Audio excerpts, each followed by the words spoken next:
Il y a des soirées où le football te divertit. Et puis il y a des soirées où le football te secoue, te retourne, te met à genoux avant de te relever d'un seul coup. Ce soir-là, à la CAN, ce n'était pas un simple match.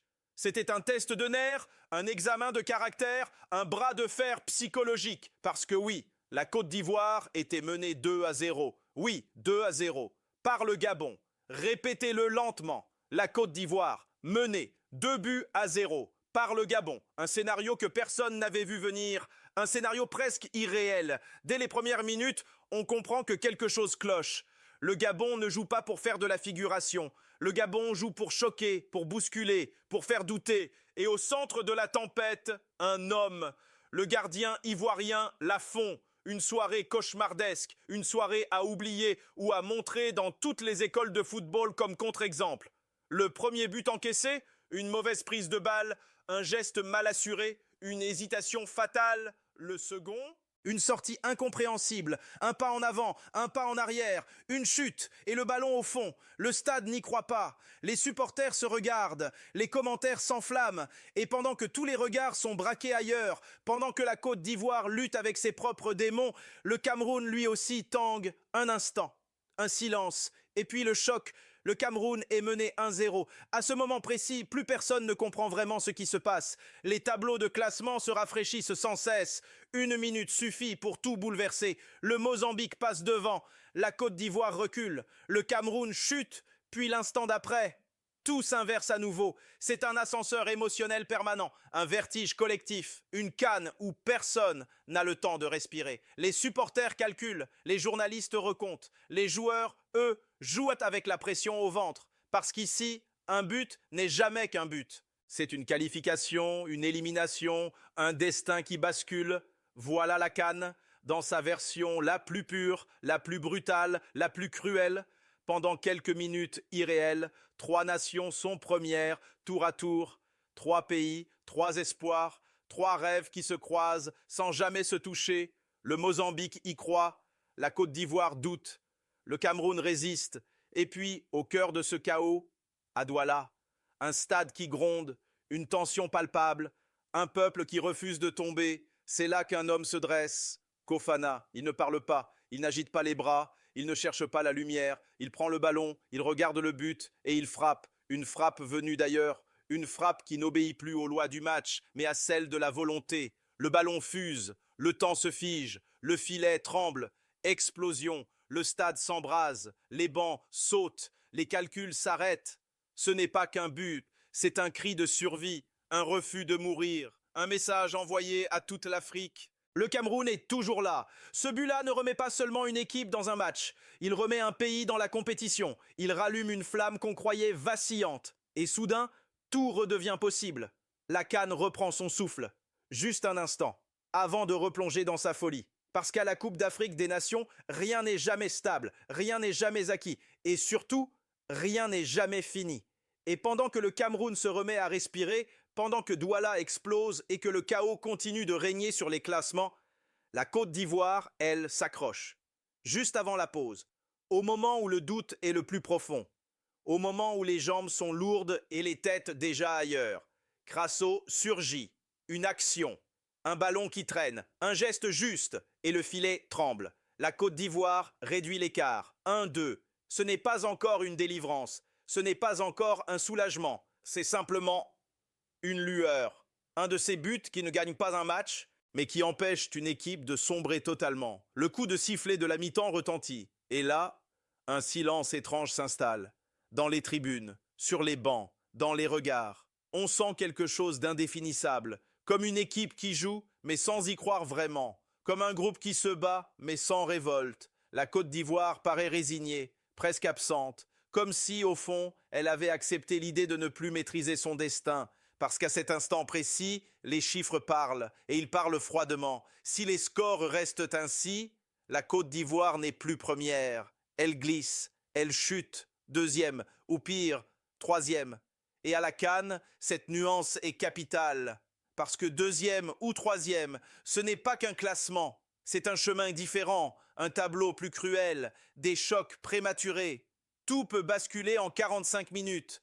Un but peut tout effacer ou tout détruire, Mais c'est là que la CAN entre en scène, la vraie.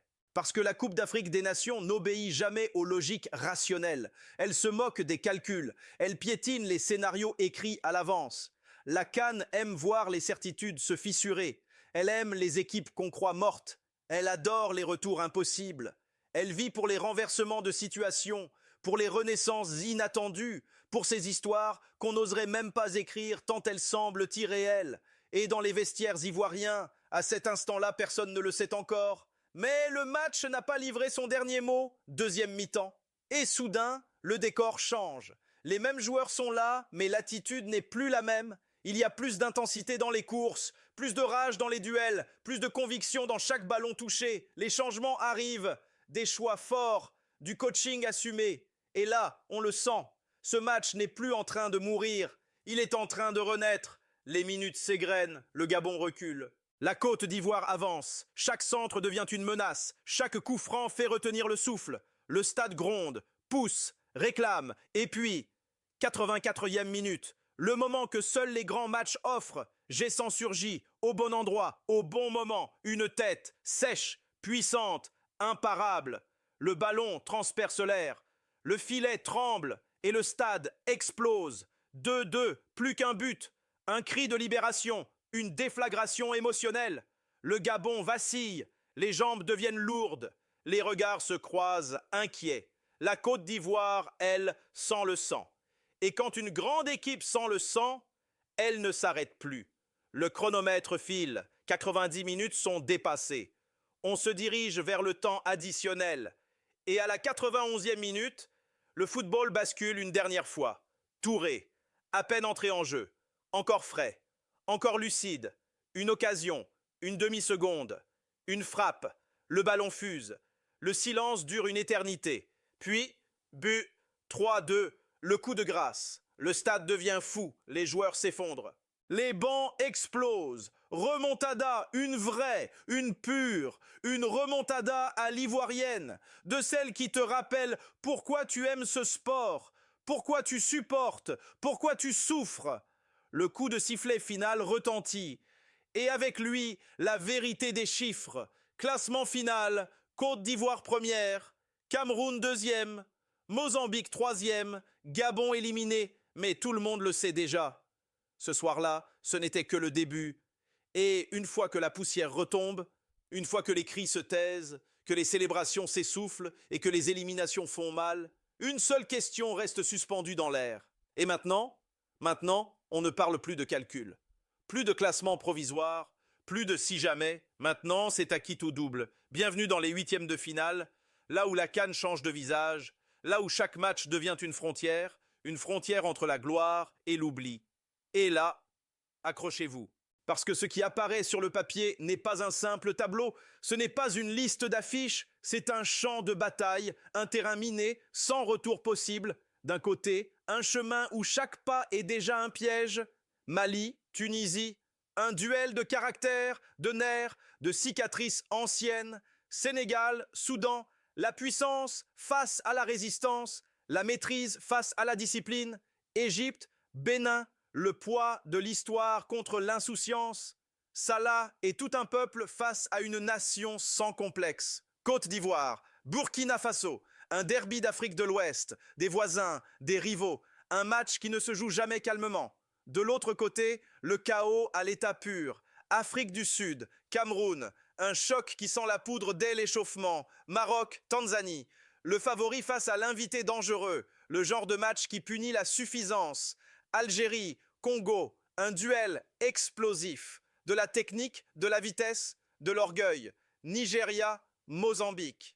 La puissance brute contre l'élan d'un outsider qui n'a plus rien à perdre. Des affiches qui pourraient être des quarts qui pourraient être des demi. Des matchs qui, dans une autre CAN, auraient pu être des finales. Ici, personne ne se cache. Ici, personne n'avance en sécurité. Il n'y a pas de favoris. Il n'y a que des équipes qui passent et d'autres qui tombent. Cette CAN n'est pas celle de la hype. Ce n'est pas celle des paillettes, ni des promesses faciles. C'est la CAN des gros, la CAN des nations qui savent ce que gagner veut dire, la CAN des équipes qui portent l'histoire sur leurs épaules. Toutes les grandes sont là, toutes, sans exception. Et c'est précisément pour ça que cette compétition est impitoyable. Parce qu'à la fin, celui qui soulèvera le trophée ne sera pas simplement chanceux. Il sera légitime, il sera endurant, il sera incontestablement le meilleur. Et maintenant, plus de faux semblants, plus d'échauffement, plus d'excuses. La vraie CAN commence maintenant, celle où chaque ballon pèse une carrière, celle où chaque erreur coûte une nation, celle où les masques tombent. Le vrai divertissement commence maintenant, pas celui qui fait sourire, celui qui fait mal, le trash talk qui enflamme les réseaux, les larmes qui coulent dans les tribunes, les exploits qui entrent dans la légende. Des héros vont naître, des idoles vont chuter, des peuples vont vibrer à l'unisson. Préparez-vous, mentalement, émotionnellement, parce que l'Afrique du football n'a encore rien montré. Tout ce que vous avez vu jusque-là n'était qu'un prélude, un avertissement. La suite sera plus intense, plus brutale, plus belle aussi. Et dans cette folie collective, dans ce chaos magnifique qu'est la Coupe d'Afrique des Nations, une équipe nous a rappelé une vérité éternelle. Ce soir-là, la Côte d'Ivoire nous a rappelé une chose essentielle. Tant que le coup de sifflet final n'a pas retenti, tant que le ballon roule encore, tant qu'il reste une seconde à jouer, à la CAN, tout est possible. Tout. Une remontée impensable, un favori qui tombe, un outsider qui s'élève. Quelle remontada, quel match, quelle CAN. Et surtout, quelle suite nous attend.